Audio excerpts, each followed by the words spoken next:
आज आए हम मणिकरण शिव मंदिर और ये बहुत ही ऐतिहासिक मंदिर है। इसका बहुत बड़ा इतिहास है इस मंदिर का। तो मैं जानते हैं पंडित जी से, पंडित जी बताएंगे शिव मंदिर का इतिहास। जय भोलेनाथ, हर हर महादेव। भगवान शंकर की पवित्र नगरी मणिकरण, यहाँ पर पौराणिक इतिहास कहा गया है।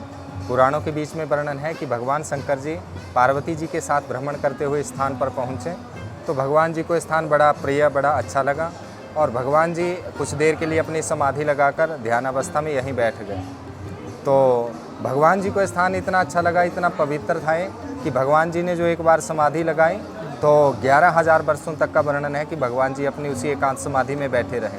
पार्वती जी उनके साथ में थी, उनकी सेवा पूजा करती रही।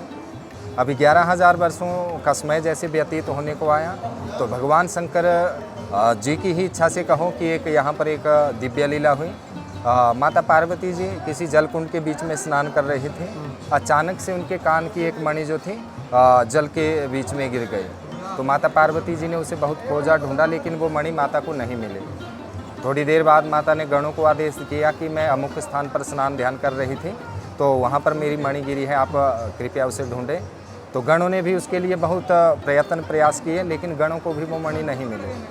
पार्वती जी के मन में इच्छा जागी कि दो आभूषणों में से, कान के आभूषणों में से एक आभूषण अधूरा हो गया तो मुझे दूसरी मणि भी अवश्य होनी चाहिए मेरे पास। गणों ने असमर्थता प्रकट की कि माते हमने बहुत प्रकार से खोज ढूंढ लिया लेकिन वो मणि यहाँ नहीं है। थक हार कर पार्वती जी ने, गणों ने भगवान शंकर जी को समाधि से जगा दिया। भगवान शंकर जी ने जैसे ही समाधि अपनी खोली, विचार किया कि अवश्य कोई अति महत्वपूर्ण कार्य होगा जिसके लिए मुझे जगाया उठाया गया।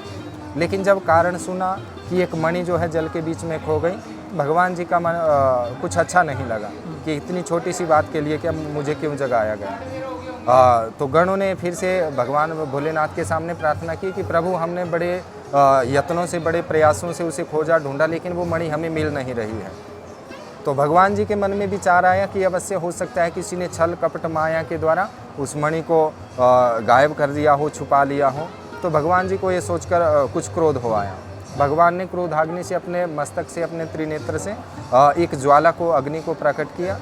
उस अग्नि ने, उस ज्वाला ने जाकर उस जल स्थान को देखा और पता लगाया कि वो मणि किसी ने चुराई छुपाई नहीं, ना ही कोई छल कपट यहाँ पर हुआ, बल्कि वो मणि स्वयं ही अपने भार के ही कारण कह लो कि जल स्थान से गिरते गिरते, जल के रिसाव से होते होते ज़मीन में बहुत नीचे, अर्थात पौराणिक भाषा में कहें तो पाताल लोक तक जा पहुँची है, जहाँ शेषनाग जी का निवास है।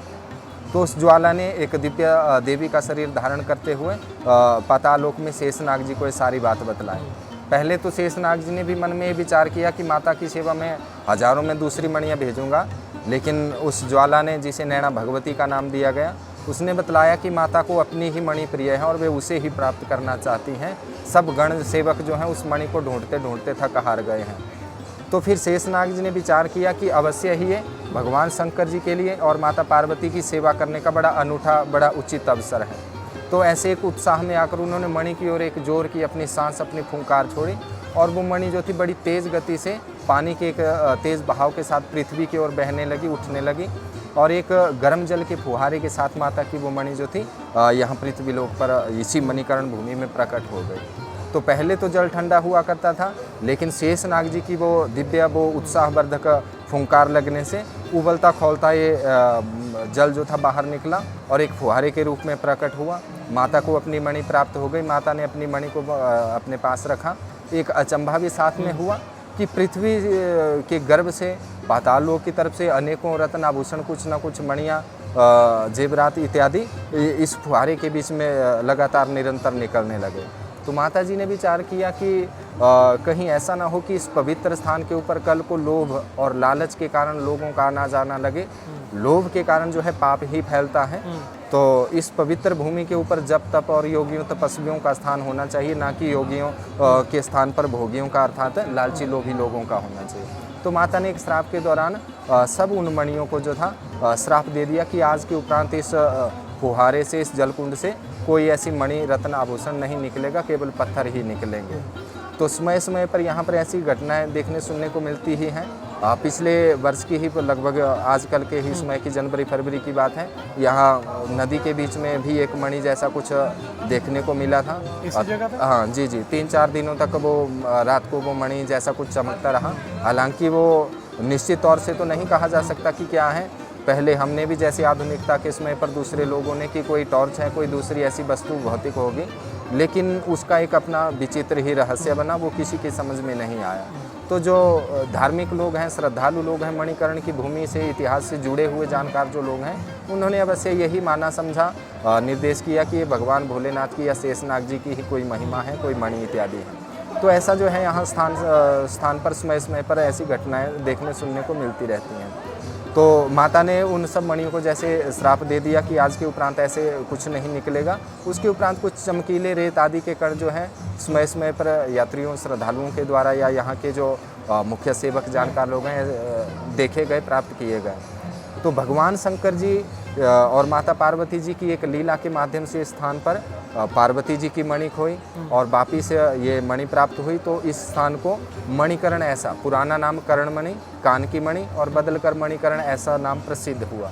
तो मणिकर्ण भूमि भगवान भोलेनाथ की पवित्र भूमि गिनी गई। भगवान शंकर जी ने क्योंकि 11,000 वर्षों अपनी समाधि यहाँ लगाई, तो इस समाधि के कारण क्या हुआ कि स्थान की पवित्रता और भी अधिक बढ़ गई।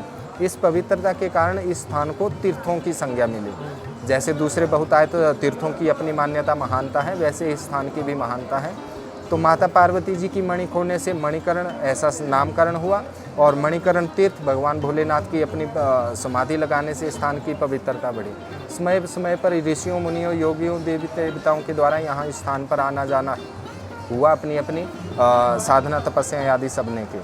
अभी आप देख रहे हैं कि साथ में ही यहाँ भगवान शंकर जी के एक देवालय, शिवालय का निर्माण है, पास में ही गुरुद्वारा साहिब का निर्माण है। गुरुद्वारा साहिब से संबंधित भी इतिहास जो कि हालांकि पौराणिक काल में तो नहीं, लेकिन बाद में जाना और देखा सुना गया कि गुरु नानक जी ने भी स्थान का भ्रमण यात्रा की। उन्होंने इस स्थान के महत्व को समझा जाना। अब उनके स्मरण में, उनके सम्मान में जैसे गुरुद्वारा साहिब भी पास में है। तो कहने का मतलब कि इस पवित्र नगरी के बीच में जहाँ योगियों, साधुओं, संतों ने अपने अपने हिसाब से अपनी जप तप तपस्या की, वैसे ही गुरु नानक जी ने भी अपने योग ध्यान आदि के द्वारा यहाँ की यात्रा की, ऐसा वर्णन देखने सुनने को मिलता है।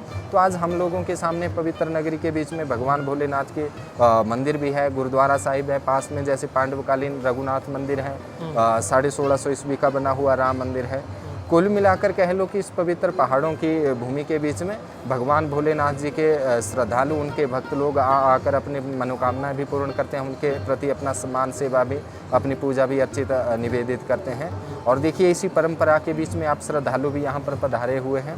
और बड़ी अच्छी बात हुई कि आपने तो कहा कि हमने समय मांगा नहीं, बल्कि एक बड़ा अच्छा अवसर हमें दिया कि हम भोलेनाथ की महिमा का कुछ गुणगान करें।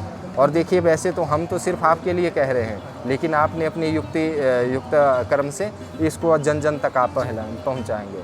तो मेरी तो प्रार्थना ये भी है कि जो यात्रीगण, कोई श्रद्धालु भगवान का भक्त इस वीडियो ऑडियो को सुने देखें, वो जहाँ तहाँ तक संभव हो सके दूसरे यात्रियों, भक्तों तक भी इस बात को पहुँचाए, जो कि एक पुण्य का कारण बनेगा। भगवान भोलेनाथ आपकी मनोकामना पूर्ण करे और जो श्रद्धालु भगवान की इस कथा को, महिमा को सुने, उन तक भी भगवान की महिमा पहुँचते हुए उनका भी कल्याण करें। जय भोलेनाथ। हर हर महादेव। हर हर महादेव।